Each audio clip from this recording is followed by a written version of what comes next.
Hi, so this video is going to explain the second part of assessment task 1, which is looking into some research that you're going to do in terms of your specialisation for effective curriculum and pedagogy in light of policy and literature.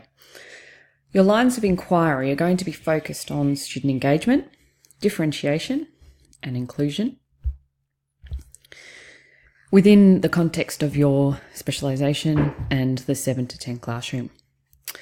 So you're going to critically reflect on these and provide annotations in a framework using the format which I'm going to show you in a moment.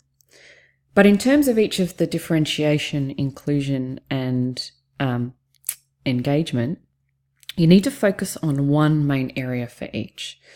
So what is a key approach that you believe should be undertaken, for engagement, for an example, to occur?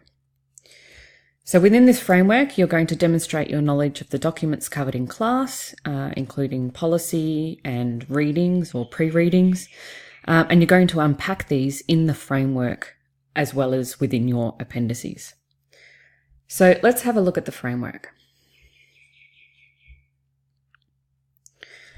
Please include your specialisation area here. So we have 3 columns: student engagement, disability or inclusion, and differentiation, and any extra notes or observations. I'll go through the columns in a moment.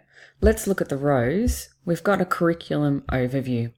So looking at government documents and policy sources, if we look at the disability section, what within the disability documents do you need to take note of in your specialisation that's really important for your classroom? Which parts particularly apply to your subject, for an example? If we're looking at differentiation, how is it applied, to music versus how is it applied to English? Obviously, there's going to be some similarities. You might like to include some, discussion on that. Differences also occur. So you need to choose on what you're going to focus on and focus on one main area.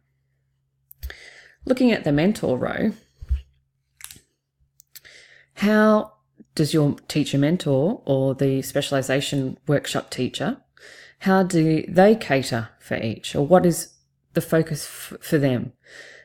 Again, focus on one area. So if they, for an example, in the disability section, focus on autism, they might have some autistic kids in their classroom and they talk about strategies to support them. You would focus on autism. Okay, so what is it that they find important? The literature row connects the instructional strategies to the literature. So what have you read that connects your ideas to engagement, for an example? What theories and what pedagogical approaches in your specialisation connect to each of the 3 columns? So this is where you're going to research yourself and make sure you're including Harvard referencing in the whole document. So looking at the last column, as I mentioned before, this is any extra notes or observations that you've come across in your research that you find of interest, you found to be important, but it doesn't fit under the 3 columns here.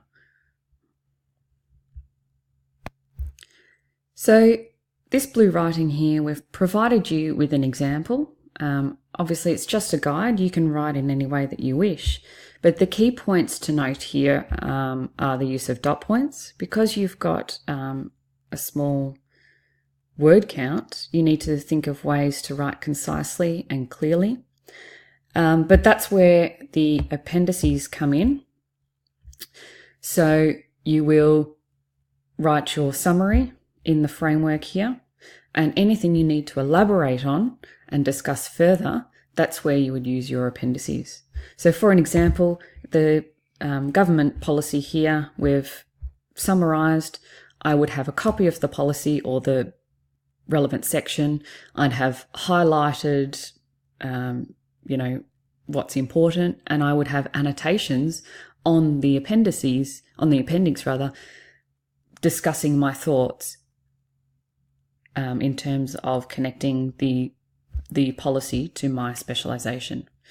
So the highest marks are not going to be writing the same things in the framework as your appendices. That's where you're elaborating, okay? And you're showing your thinking in the appendices. So you might like to use highlighting, you might like to annotate all over it, you might like to use sticky notes, or photos. Make sure you don't use any photos of students though. You might like to use, student work that you've collected without any names on it.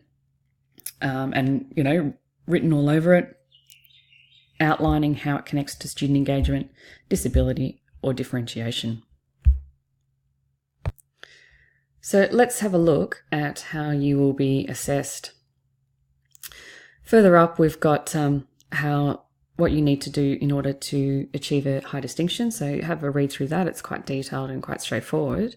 Looking at the rubric, you're going to be assessed on these 3 criterion. You've got the evaluation of your instructional strategies, your annotation and examples, and how well you actually demonstrate your knowledge of the curriculum documents in your expression and including referencing. So the key point, obviously looking at the very high column, is you're going to be detailed. And to do this, you're going to use your appendices well in order to elaborate on the summary that you've provided in the framework. You've provided insightful discussion on and analysis of the usefulness and the quality of each instructional strategy in your specialisation, and you've discussed the challenges and how to overcome these challenges. The annotations are thorough and insightful. You've highlighted, you've annotated, you've detailed with a variety of resources and examples supporting each of the 3 instructional strategies.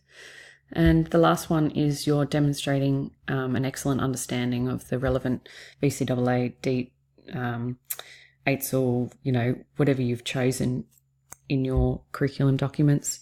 It's concise, it's clear, you meet the word limit. That's a really important feature of achieving a really high mark. If you're going over within the framework, you will be penalised for that.